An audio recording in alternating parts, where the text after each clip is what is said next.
Tesla rolled out a record number of cars in the first quarter of the year following Elon Musk's decision to cut prices of the electric vehicles. The electric car manufacturer delivered 422,875 vehicles in the first 3 months of 2023, 4% increase on the same quarter last year. Tesla also produced a record 441,000 cars in the period, according to data released on Sunday. For more of these headlines, we cross over to London, where we're joined by Arise business analyst Bode Ososanmi. Good morning to you, buddy. Thanks so much for joining us. So, as far as the UBS Credit Suisse deal, what are the prosecutors looking for in this announcement? Well, at the time, the Swiss National Bank, you remember, and Good Morning Reuters, they said this deal was the best way to restore the confidence of financial markets and to manage risks to the economy. Others now say it was a decision driven more by panic, and there may have been other agendas here. The federal prosecutor said on Sunday that they would be investigating if there were any possible criminal offenses, and it's odd, but I'm not so surprised. A deal like this should take a lot of time, a lot of intensive scrutiny. It has all kinds of implications, reducing competition, strengthening UBS's market power, stoking redundancies, synergies are obtained at a time of economic difficulty, and potentially giving UBS a windfall in acquiring multiple assets in a fire sale.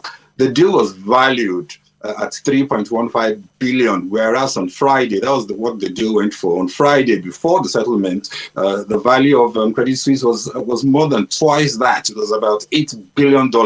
So that there's a huge red flag there. But was it necessary? Did it have to happen so quickly? Who benefited? The exit of the CEO and bringing in of another. And now, of course, people are protesting. Citizens are now saying that taxpayers are going to bear some of the costs. Shareholders of both banks were not consulted, essentially deprived of a vote. Others argue it makes it harms Switzerland's global reputation. And to make matters worse, we understand about 11,000 jobs are going to be lost in Switzerland as UBS cuts down 30% of its workforce. So regulators just want to be assured that all is well here, and there may be need to introduce more conditions to ensure that you have a win-win as far as all stakeholders are concerned. But at best, they should be able to confirm, or let me say at least, they should be able to confirm that the deal was consummated with the best of intentions and designed to protect and avert a greater loss in confidence. Why did UBS change their mind? You remember initially they didn't want to do the deal. How expensive was the bait? So there are many questions that, of course, regulators want to find out more about. And OPEC Plus, the surprise cut, why do you think they took this decision?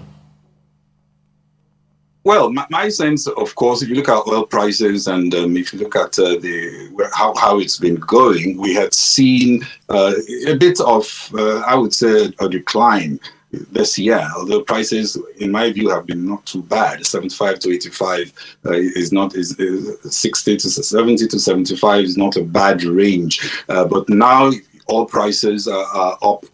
Pretty much getting close to 90. Analysts say OPEC wanted a higher price. That's the bottom line. But Riyadh say they're doing this as a precautionary measure aimed at supporting the stability of the oil market.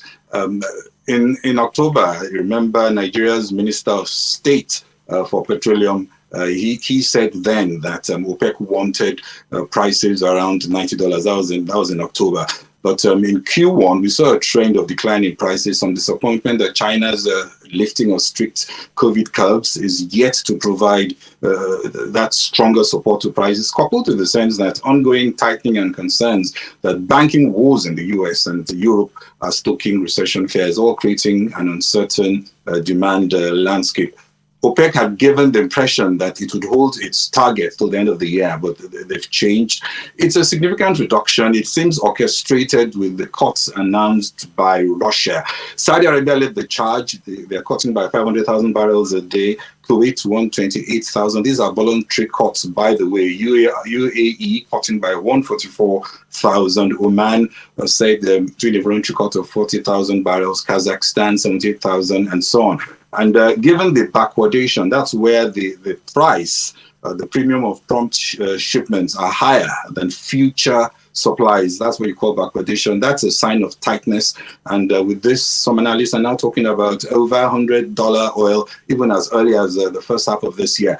But if you look at what's going on, still have uncertainty around the economic rebound in the Chinese economy, but the hope is that China will pick on, and we'll talk about that later.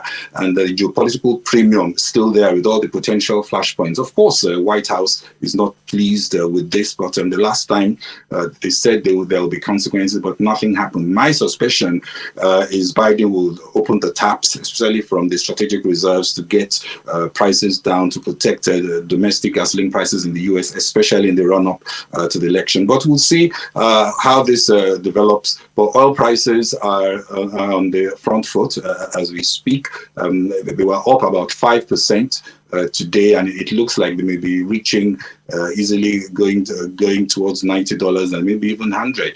But we'll see what happens. I would wait to the end of the week before I conclude on whether we're going to see $100 oil, because this looks to me like a bit of panic based just on the OPEC decision rather than the dynamics of the markets.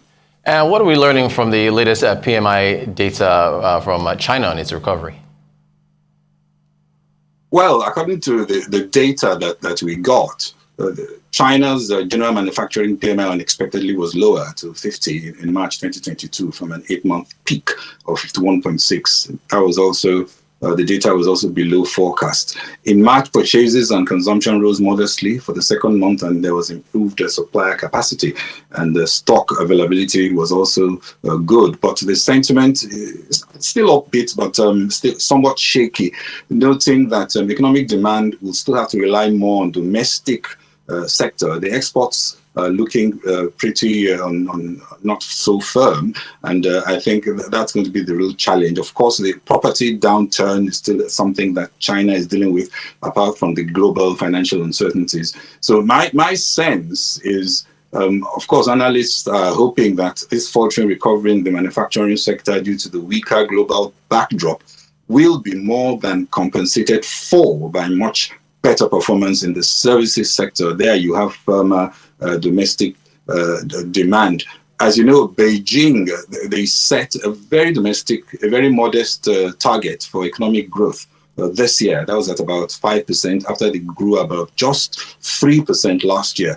China's GDP for Q1 this year is projected to be around 4%, and maybe that will pick up later. But as you know, China's economic performance impacts many nations and drives demand for commodities and global trade. And a weak start is not a good sign for the global economy.